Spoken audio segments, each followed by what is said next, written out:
If you don't have a trading plan which works, then automatically your emotional control will not be that good, and automatically your risk management won't be consistent as well, because the emotions that you have will impact your risk management. So this is why it's important, and you know that those things are linked, and you just got to work and improve one of it step by step and then move on to the next one. And that's why I think that the most important thing is to focus really on the trading strategy, because we always hear that emotions are 90% and so on. But to be honest, they will make 90% out of this whole thing, but only if you also manage to understand how your strategy works. You gotta have a trading edge first. This is like the secret to everything.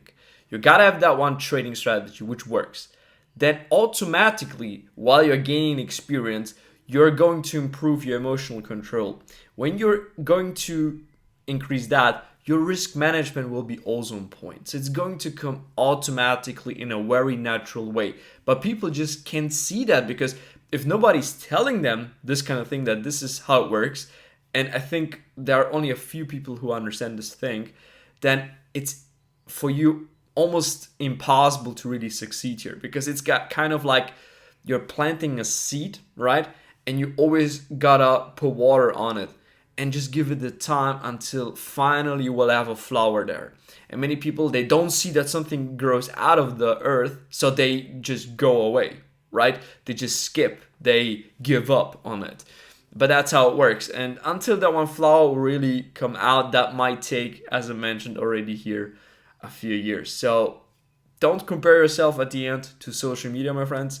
You gotta go your own way. And also, very important, make sure that the first thing that you're doing is to find a good mentor, find a good strategy, and stick to it the whole time until it works. This is the most important thing. I've been always that one guy who jumped from strategy to strategy to strategy. And that was actually for me the worst thing that I could do. And that's exactly what prevented me from getting finally profitable. See you guys in the next video.